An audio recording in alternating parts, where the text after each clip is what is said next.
Training camp update, week 2, plus new Jonathan Taylor information coming to you right now. There's no better way to get better at football than playing football. So if you want to... Taylor's going to finish it! I've always been confident in my abilities. I think, I'm a guy that can go out there, and I always believe in myself that I'm going to get open and make the play if they throw me the ball. The third. Ryan, end zone shot for Pierce. He caught it! Oh, what a...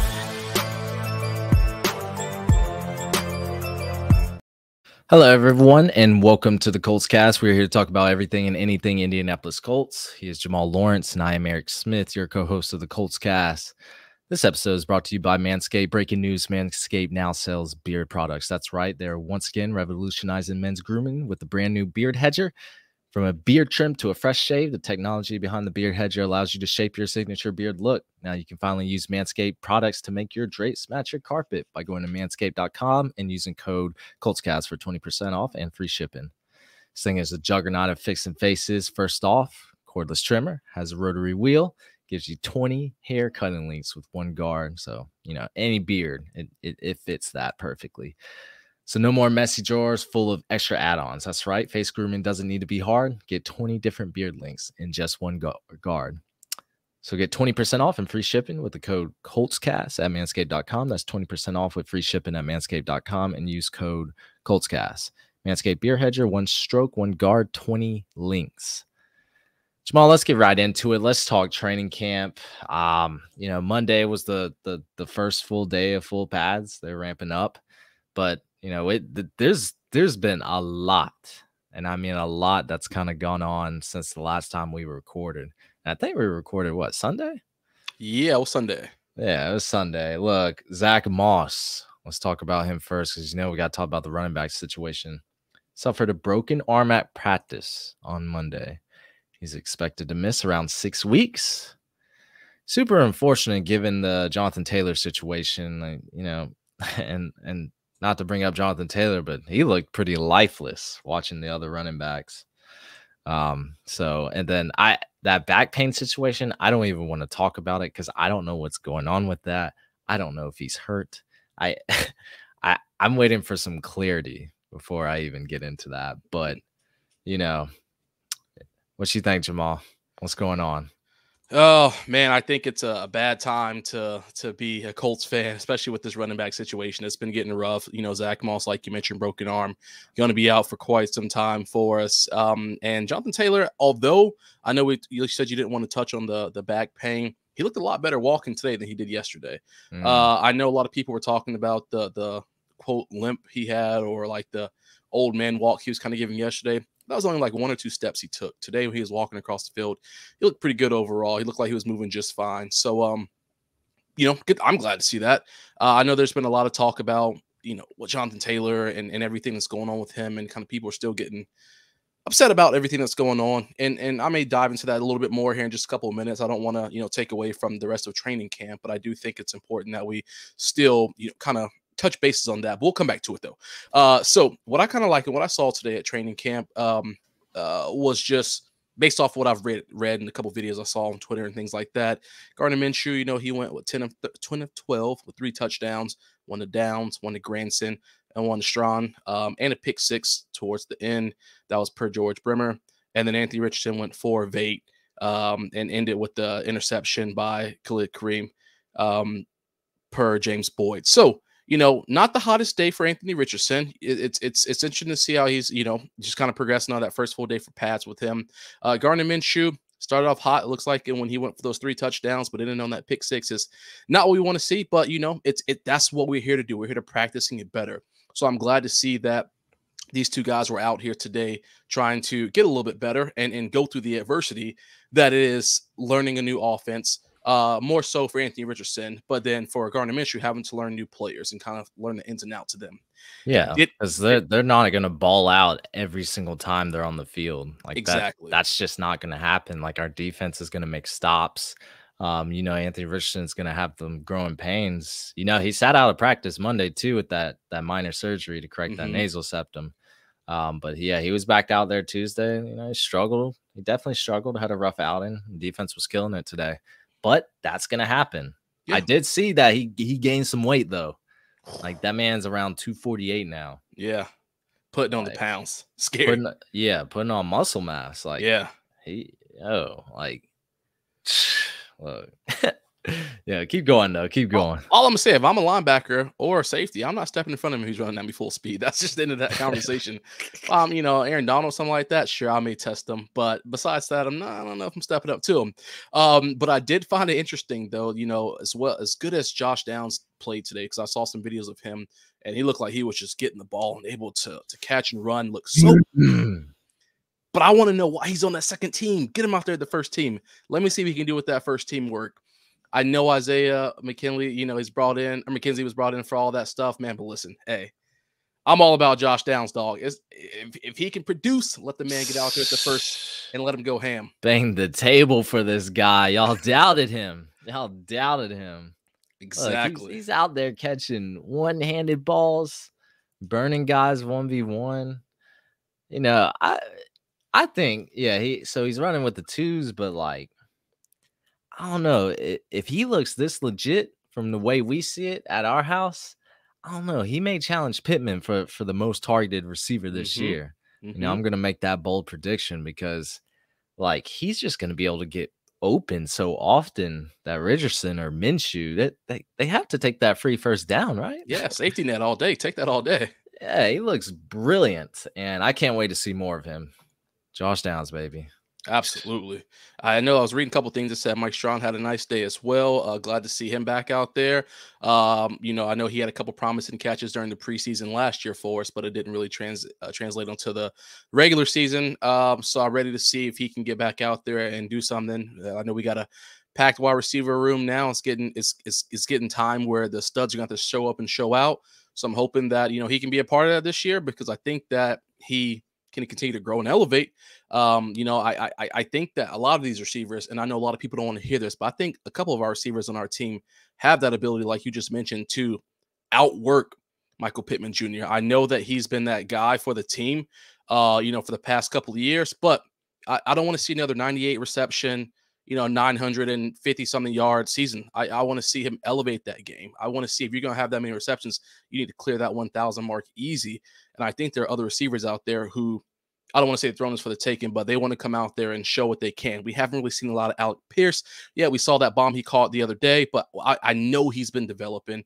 I know that he's worked with Reggie during the offseason, got into that yoga and all that stuff to kind of get more flexible. We already know what Josh Downs could do at Carolina.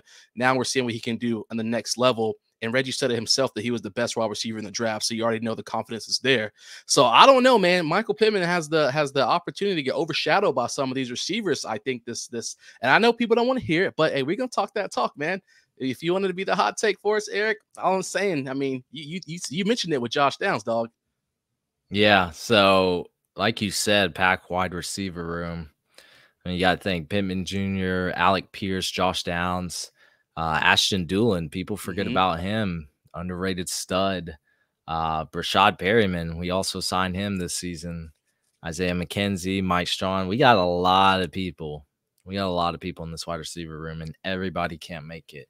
So it'll be interesting to see who makes that cut, once we get the regular season started. But yeah, I mean, Josh Downs ain't getting cut. No. Alec Pierce ain't getting cut. Michael Pittman. So, Josh Downs, I really think, he's going to be an integral part to Anthony Richardson's development. And I can't wait to see him show out. Might have to get his jersey. I'm not buying another jersey until Nike decides to stop giving me these kindergarten jerseys that rip or they start to fade after like 2 washes. I ain't doing it no more. When Nike can step it up, I'm gonna get a new jersey. But until then, I'm boycotting them. Oh, that's funny. Still no Julius Brents or Darius Rush. Haven't got to see our rookie corners. That really sucks because that's a very vulnerable group right now. I think Dallas Flowers is battling out with some other young corners, but really want to see what our early round picks, can do. But they're recovering from some injuries, so it's like that right now. Shaquille Leonard, I believe, sat out during parts of practice for like the 11-on-11s, things like that. That's fine though, as long as we get our guy back healthy, because since entering the league in 2018, he's the only player with 15 plus sacks and 10 plus interceptions, according to NFL stats. So, like I said, we get that man back healthy, it will have an extremely positive impact on our defense. So, prayers to the football gods. You know, we because Yeah, the he Colts needs need a it. lot of it. Yeah, he needs it. But Absolutely. And Eric, just want to touch on the, just the running back situation, not even so much Jonathan Taylor, which I'll talk about him in just a second. But, we did have, of course, Zach Moss injury yesterday. He's out for the foreseeable future, next 6 weeks or so. But we did pick up an undrafted free agent, Toriano Clinton from University of Indianapolis. And this guy, his college stats were phenomenal. And according to Adam Schefter, he was the all-time leader in rushing yards, total touchdowns, rushing average, kick return average, had 19 100-yard rushing games and 7 200-yard rushing games. That's phenomenal. I like what I see there, and it sounds good. I just want to know how that's going to transition into the NFL level of competition. I think that's where we're going to have to wonder. And I really think right now, Eric, with all that's going on, as much as I hate to see, I never want to see a player get hurt. I never want to see the Jonathan Taylor situation continue on like it is. But now the Colts are starting to get to that position where they said, we can plug and play who we want to. We're going to see if that's true.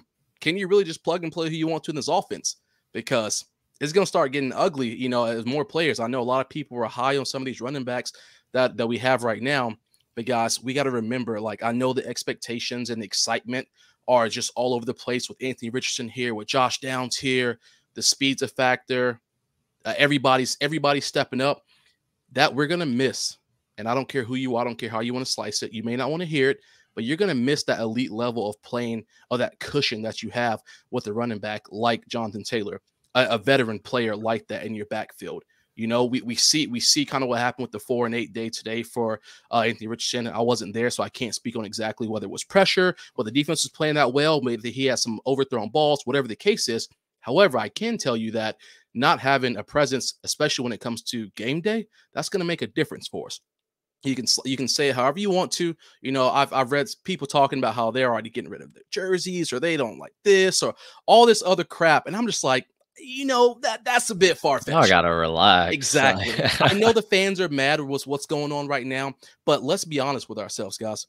If, let's say, for whatever reason, all this ships out just fine, we re-sign Jonathan Taylor to a contract, or we make a deal. We say, hey, you play your butt off this season, we'll get you the contract you want next season. If that happens, the same people who are talking this noise right now about how we don't need JT, we don't want JT, will be the first ones with their jerseys on, cheering on JT at the stadium, yelling. And you can't get pissed if JT decides that I'm here to play for my money. The only thing I want to do is play for money. I don't want to have fan interaction anymore, because if I were somebody in a position, which he is not in the right at any point, guys, Jonathan Taylor is not in the right at any point right now. I'll be the first person to tell you all that. He is not. However,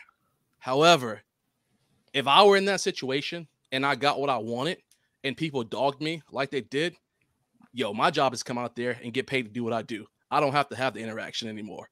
So we gotta be clear with that, guys. You can't just sit here and say that we can throw your best player out, the best player on the offense, and it doesn't matter anymore because we have these new players that are in here. Talk to him. Get it off your chest, man. We just gotta wait and see. I'm excited for Richardson.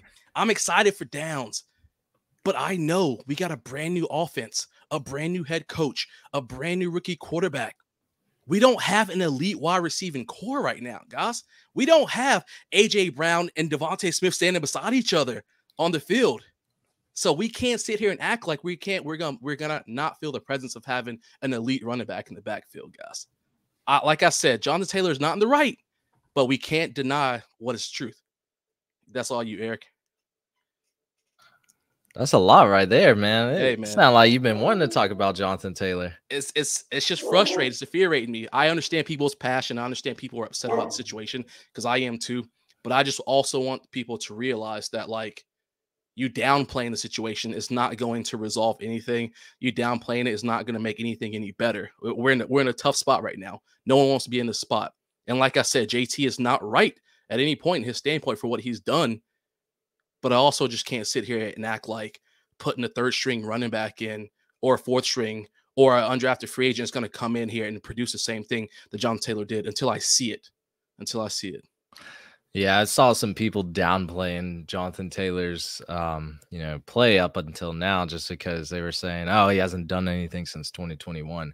I don't remember. I guess you guys don't remember what he did in 2021. I mean, Talk to we're him. talking 1,800 rushing yards with 18 touchdowns. He was our offense. You have to admit that he Mhm. was our entire offense, and I read this one ESPN stat saying the QBR drops when Jonathan Taylor is not on the field for any quarterback, under center. So you got to think about this from a Anthony Richardson development standpoint. He's not going to have that extra cushion back there. Defenses might not be honest. Richardson's got to do it. There's going to be much more on his shoulders because they're not going to fear that other guy in the backfield. So Jonathan Taylor, like, I know you guys say running backs are replaceable. I've probably said it before, but having an elite running back there, it does mean something. Mhm. And we did pose that NFL trade scenario. Was that yesterday? Where Yeah. the Colts receive a 2nd-round pick and a 7th-round pick, and we send them to the the Patriots. I'm gonna choose the Patriots. And would that be fair compensation? We just, threw that out there just to see what everyone thought. And mostly it was just people saying, they're not going to trade anything to the Patriots. Even Robert Mathis, he quote retweeted us and said, "I wouldn't give a banana Laffy Taffy for a grape Laffy Taffy." We love you, Robert Mathis. But anyway, it was much more centered around that we're not going to give anything to the Patriots more than, is this fair compensation for a guy who's going to be a 1-year rental for the other team? So we just want to put it in everybody's mind, have a discussion, make people think outside the box for a little bit. But Jonathan Taylor, like, we're going to notice the difference if we end up trading him. And now, like, I don't know, just the stuff I'm reading, Stephen Holder reported that, like, what we see on the surface, like, we think it's bad, like the relationship with Taylor and the organization is bad. It's actually worse.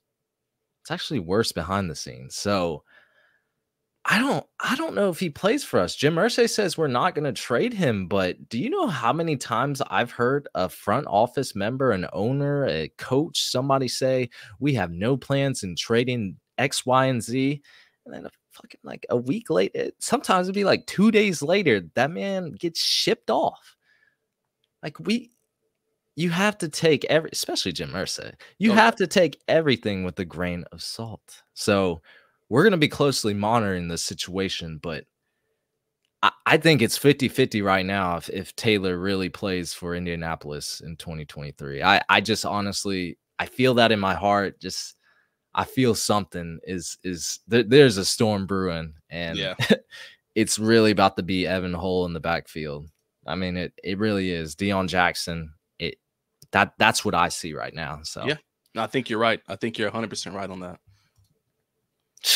We'll see, man. Messy, man. Messy, and we ain't talking about Lionel Messi. I'm trying to tell you. It's messy, guys.